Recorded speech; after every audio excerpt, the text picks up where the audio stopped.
boa noite. Tudo bem? Muito bem. Eu quero te convidar a ler comigo 2 Samuel 7, verso 22, que está ali projetado, e nós vamos continuar a nossa reflexão sobre quem é Deus. Hoje nós vamos avançar um pouquinho mais, tentando compreender, né, essa figura que para nós acaba sendo assim, como que alguém que a gente conhece tanto, porque é o nosso Deus, é o Deus a quem a gente ora, a quem a gente cultua.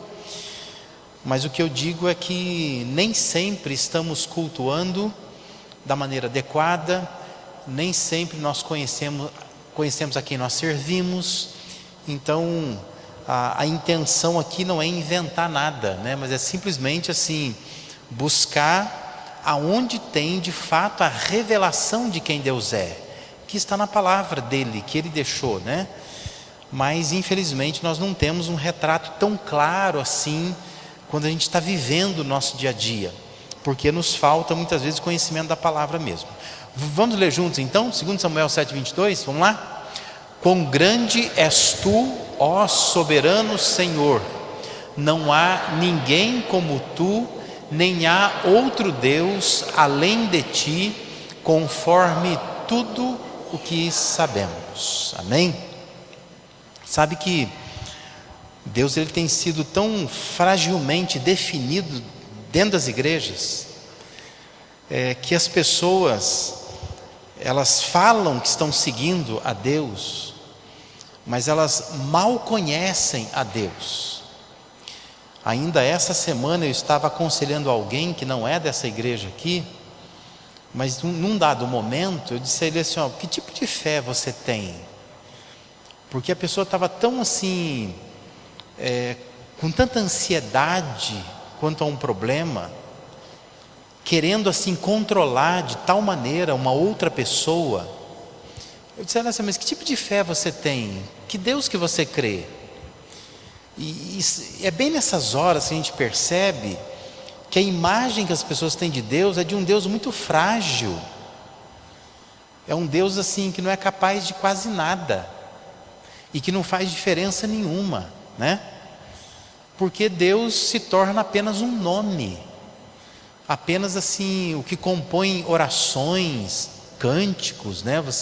Quando você canta, está composto lá o nome dele, um clamor a ele, mas sem uma diferença de fato no dia a dia da pessoa, né? Nos problemas, nas demandas da pessoa. Então, para muitos, como bem definiu o Tony Evans, Deus não passa de uma versão maior e melhor do homem, porque muitos acham que é isso. Quando a gente fala de Deus, é só alguém maior que eu, melhor que eu, não mais que isso. E o que eu quero te levar a refletir aqui nessa noite é que Deus, ele é único, único. Não há outro Deus como ele, não há. E eu sinto assim uma certa falta dessa percepção na vida dos crentes. E mesmo na nossa pregação, muitas vezes, não há essa clareza de que nós temos um Deus único. Quando as pessoas conversam, dá a impressão que são vários deuses, que tem um Deus batista, um Deus presbiteriano, né? E não vou nem falar mais nada para não piorar a situação. E aí a gente vai conversando, às vezes, assim, com pessoas, e o diálogo é assim, mas Deus é um só. Mas na verdade, cada um cria um Deus para si. E a impressão que nós temos é assim, que tem vários deuses, nós estamos com o melhor. Só que, dependendo com quem você conversa, a pessoa acha também que ela está com um Deus melhor. Então assim, não é um Deus só, são vários deuses, e aí cabe a cada um julgar quem é o melhor, né? Que time que você joga. Mas é uma percepção muito estranha, e nós não temos essa clareza de que Deus ele é único. Sabe que Moisés, ele vai terminar a sua bênção em Deuteronômio 33, deixando isso bem claro ao povo. quando ele diz assim: não há outro, ó amado, semelhante a Deus, que cavalga sobre os céus para a tua ajuda, e com a sua alteza sobre as nuvens. Não há outro semelhante a Deus, não há.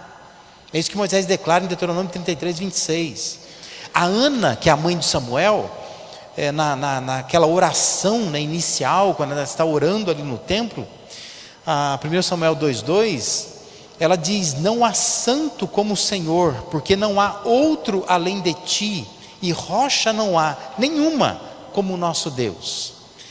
Essa convicção que a gente percebe em pessoas que vivenciaram uma fé verdadeira, que estão registradas na Bíblia, nessas pessoas, elas sempre declaram que elas tinham uma convicção de que Deus é um Deus único, que não há outro semelhante a Ele. Não há escolha a se fazer, né? Eu vou escolher que Deus que é melhor. Não existe isso. Deus é um Deus só. Isaías também tem umas declarações que Isaías ele retrata como Deus falando por intermédio dele. Isaías 44, 6-8. Assim diz o Senhor, o Rei de Israel, o seu Redentor, o Senhor dos exércitos: eu sou o primeiro e eu sou o último, além de mim não há Deus. Quem então é como eu, que ele o anuncie, que ele declare e exponha diante de mim o que aconteceu desde que estabeleci meu antigo povo, e o que ainda está para vir, que todos eles predigam as coisas futuras e o que irá acontecer. Não tremam, nem tenham medo. Não anunciei isto e não o predisse muito tempo atrás? Vocês são minhas testemunhas. Há outro Deus além de mim? Não existe nenhuma outra rocha, não conheço nenhuma. Deus dizendo que não tem ninguém como Ele, que Ele criou tudo, Ele estabeleceu tudo. Ele falou: me responda, né? Quem é que estabeleceu lá atrás?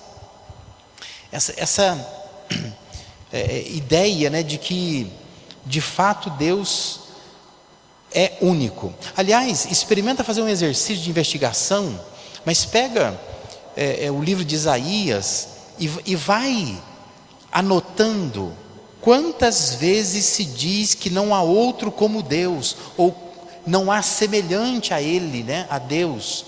Você vai se surpreender pela forma como Isaías enfatiza que Deus é especial, que não há um Deus como Ele. Mas o que eu quero dizer com único, não é simplesmente que só tem Ele de Deus, não é só isso. Mas o que eu quero que você entenda nessa noite aqui, é que não é uma mera confissão de fé ortodoxa, né? Deus é um só, não é só isso, embora isso seja verdadeiro. Mas eu quero ir um pouco mais além disso. O meu desejo é te fazer pensar que há coisas que só Deus tem. Sabe quais são? Há coisas que só Deus tem. Só Ele tem. Ninguém tem. Você saberia me dizer alguma, né? Que só Deus tem? Então, em determinados aspectos, Deus, Ele é totalmente distinto de tudo, ainda mais dos seres humanos. E por aí a gente vai vendo como as pessoas conhecem pouco Deus, porque talvez não saibam nem dizer quais são as coisas que só Deus tem, coisas únicas de Deus que o tornam um Deus único. O Nicolau de Cusa, ele diz que Deus é absoluto e acima de quaisquer conceitos formulados pelo homem.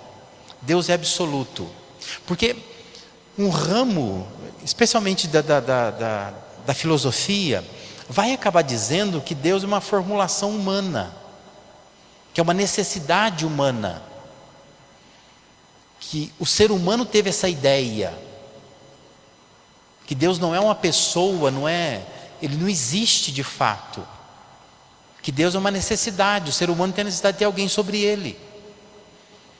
Então é muito comum hoje nas universidades, você vai assistir uma aula e o professor acaba falando isso, dizendo que a religião é uma necessidade das pessoas e que Deus é uma invenção da cabeça humana e que o ser humano foi capaz de criar isto, né?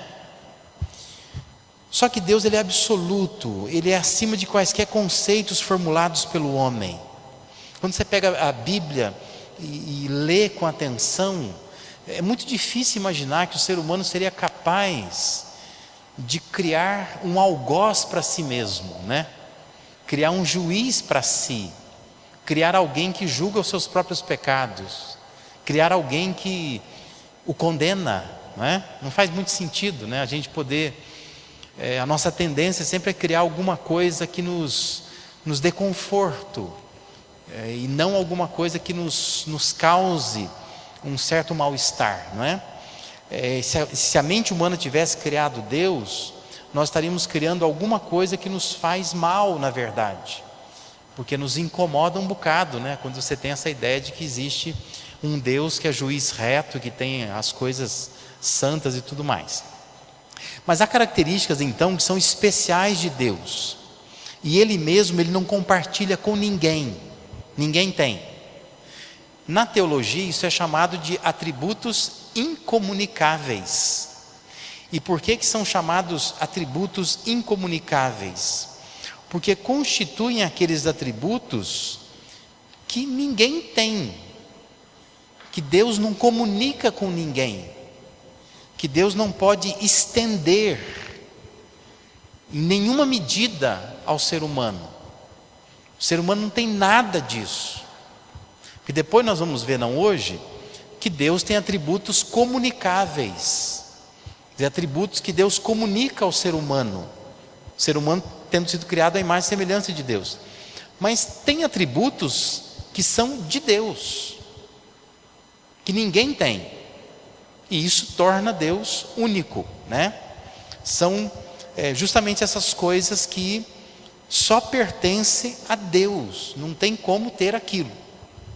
E hoje nós vamos ver apenas um desses atributos, tem mais de um, depois a gente vê outros, mas hoje, por conta do tempo, nós vamos ver um só, tá? Hoje o que eu quero que você saia daqui entendendo é que Deus, Ele é autoexistente. Ninguém tem isto, ninguém tem. Só Deus é autoexistente. Quando nós falamos que Deus é autoexistente, estamos falando que Ele existe por si só. Estamos dizendo que Deus não tem pai, que Deus não tem criador. Por isso que a oração, e entenda bem, não sei se algum católico aqui não se sinta ferido por causa disso, mas a oração chamada Ave Maria é uma oração que não está na Bíblia, ela foi criada pela tradição católica. Mas a segunda parte da oração, quando diz Santa Maria, Mãe de Deus, ela é um equívoco teológico, porque a Maria não é mãe de Deus. A Maria, ela é mãe de Jesus, são duas coisas diferentes. Porque a Maria, ela não pode ser a mãe da divindade de Jesus, ela é a mãe da humanidade de Jesus. Porque Jesus é fruto de uma, não vai me entender mal, né? Mas de uma relação entre o Espírito Santo de Deus e a Maria. Não é isso que a Bíblia diz? Que ela foi, Jesus foi concebido divinamente. Então Maria ficou grávida do Espírito Santo, não teve influência de homem algum. E nesse sentido então, Deus é o Pai, mas a Maria é a mãe do Jesus humano. Significa que provavelmente as características físicas de Jesus foram herdadas de Maria. Talvez ele tivesse as sobrancelhas parecidas com a dela, as feições, o porte, né? A cor dos olhos, cor do cabelo, herda de Maria. Então ela é a mãe dele, ele se parece com ela. Mas nenhuma das características divinas vem de Maria, porque Maria não é divina, né? Um ser humano usada por Deus para trazer o Salvador ao mundo. Então, nesse sentido, não tem como ela ser mãe de Deus, porque Deus não tem mãe, Deus não tem pai, Deus é autoexistente. Com isso nós entendemos que o surgimento, se é que a gente pode chamar assim, surgimento de Deus, não conta com ninguém, com a participação de ninguém. Não há como explicar de onde Deus veio, quando é que Ele começou. O que nós dizemos é que Deus é autoexistente. Ele não precisou de ninguém para vir ao mundo. Nós precisamos, mas Ele não precisa. Um autor chamado Wiken Pratney, ele diz que Deus é incriado. Ele cunha uma expressão, né? Deus é incriado. Ele não foi criado. Ninguém, nem nada mais no universo possui essa qualidade de não ter sido criado. Tudo foi criado, tudo é fruto de uma criação. O A.W. Pink, eu vou botar uma citação dele daqui a pouco, ele chama isso de solidão de Deus. Ele diz que houve um tempo em que Deus, na unidade da sua natureza, habitava só. Por isso que a Bíblia começa assim: no princípio criou Deus os céus e a terra. Percebe? No princípio, Deus. Mas Deus veio da onde? Da onde surgiu esse Deus? Não explica, porque Deus é autoexistente. Ele existe por si mesmo. Não vai dar nó na cabeça. Mas a mente humana, ela tem dificuldades de entender essas coisas, né? Porque são coisas da dimensão divina. Por isso que eu falo, a gente conhece muito pouco o Deus a que nós servimos, que nós estudamos muito pouco sobre isso. Mas o Pink, ele diz que durante uma eternidade passada, Deus esteve só, completo, suficiente, satisfeito em si mesmo, de nada necessitando. Se o universo, anjos ou seres humanos lhe fossem necessários de algum modo, teriam sido chamados à existência desde toda a eternidade. Ao serem criados, nada acrescentaram a Deus essencialmente. Ele não muda, ele cita Malaquias 3,6. Pelo que, no essencial, a sua glória não pode ser aumentada, nem diminuída. Ou seja, na verdade, Deus não precisa da gente, Ele não precisa do universo, mas Ele decidiu criar o universo, né? E é por isso que as teorias evolucionistas, elas têm que dar ao mundo uma idade muito grande, que eles não conseguem explicar. Por que que o mundo teria só mais ou menos 6, 7 mil anos? É muito pouco. Então eles têm que jogar uma data assim muito recuada para afirmar essa ideia de evolução, que a gente é fruto de evolução, né? O Hawkins, né, que morreu recentemente, né, a teoria do buraco negro, né, uma explosão, e aí então acontece tudo como está acontecendo hoje, chega onde nós chegamos hoje. Precisa de bilhões de anos para isso, porque nenhuma pessoa, por mais que viva, vai ver algum tipo de evolução. Você pode ver 100, 120 anos, o gato será gato, o cachorro será cachorro, a cobra será cobra, o macaco será macaco. Aí a pessoa vai dizer assim, mas está vendo? Nada evolui. Como é que eu posso crer que evoluiu? Não, mas é um processo de bilhões de anos, muitos anos. É um tiro na cabeça, né? Quer dizer, ninguém pode provar mesmo.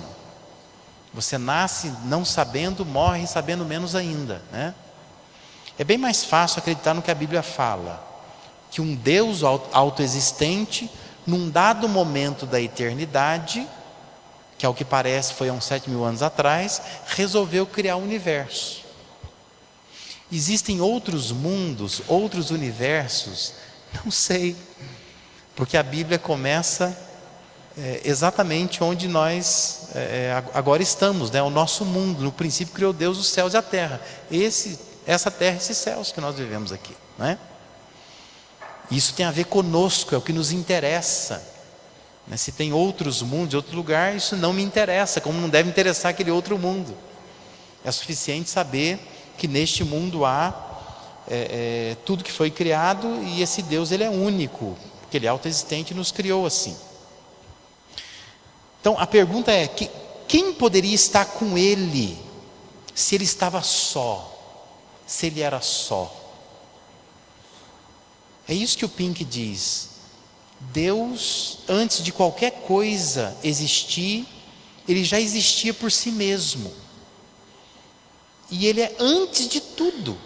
É nesse sentido que Paulo, quando ele vai desenvolver a sua teologia em Colossenses, quando ele fala sobre Jesus como Deus, ele diz que ele é antes de todas as coisas. Nele tudo subsiste. Ou seja, tudo que existe é provocado por Deus. Em algum momento Deus teve que provocar isso. Mas quem criou Deus? Ninguém. Porque Deus é autoexistente. Isso não é maravilhoso? Embora seja de difícil assimilação para nós, mas é maravilhoso. Imaginar que nós servimos um Deus único, um Deus que autoexiste, coisa que só Ele tem. Nem Satanás é assim. Que Satanás é um anjo criado por Deus, que caiu, foi expulso também, condenado, mas não é alguém autoexistente. Por isso que é muito perigoso, né, esse jeito que a gente tem de lidar. Outro dia o pastor Rubem acabou dando um exemplo aqui, que é bem isso mesmo, né? A pessoa dizer que eu já ouvi gente dizer assim, né, que ela não ora em voz alta por algumas coisas, porque se orar em voz alta, o diabo ouve, e o diabo rouba a bênção, ou o diabo vai lá e faz diferente. Gente, essa é uma teologia do inferno, né? Do inferno mesmo. Vai para o inferno com essa teologia. Porque se você acredita que o diabo tem tanto poder quanto Deus, está tudo errado. Deus é muito diferente do diabo. Se você ler Tessalonicenses, Paulo vai dizer que com o sopro da boca ele acaba com o diabo. Se você ler o livro de Jó, você vai entender que Satanás vai à presença de Deus pedir permissão para Deus, para fazer o que ele faz. E tudo o que ele faz está debaixo da permissão de Deus. Então, é uma falta de visão de quem Deus é. É dar poder demais às vezes a Satanás e poder de menos para Deus. E é isso que eu queria que você corrigisse. Quem é Deus para você? Deus é único. Deus é autoexistente. Quando eu observo experiências como a de Daniel, eu constato que é impossível a gente ter uma visão correta mesmo de quem Deus é e a gente permanecer como está. E eu quero terminar aqui. Isso aqui vai passar. Isso aqui. Daniel 10, versos 8 e 9. Daniel diz assim: assim fiquei sozinho, olhando para aquela grande visão, fiquei sem forças, muito pálido, quase desfaleci. Então eu o ouvi falando, e ao ouvi-lo caí prostrado, rosto em terra, e perdi os sentidos. Isso é Daniel 10, versículos 8 e 9. Daniel está retratando uma visão que ele tem de Deus. Quando a gente tem uma visão correta de quem Deus é para acontecer algo assim. A gente fica pálido, sem forças, quase desmaia, quase perde os sentidos. porque assim é algo maravilhoso. Quão distante de uma visão correta de Deus nós estamos, né? Isso parece bobagem às vezes, né? Isso parece só conhecimento teológico, mas quanto isso afeta a nossa vida, quanto a gente poderia viver muito melhor se a gente tivesse uma visão correta de quem Deus é. Imaginar como seriam as suas orações, como seria movida a sua esperança, como você solucionaria alguns problemas, se você entendesse esse Deus único, um Deus que é autoexistente, que não precisa de ninguém, mas é um Deus que decidiu nos amar, não é?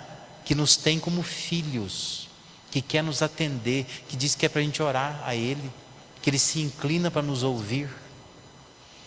Mas quando Ele nos ouve, quem nos ouve é esse Deus único, muito poderoso, que decidiu criar, cuidar e amar de mim e de você.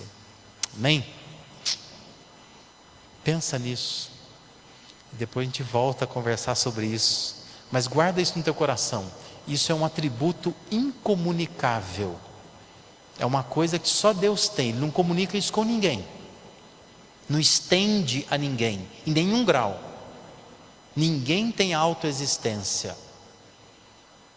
Só Deus tem. Só Deus é autoexistente. E isso o torna um Deus único.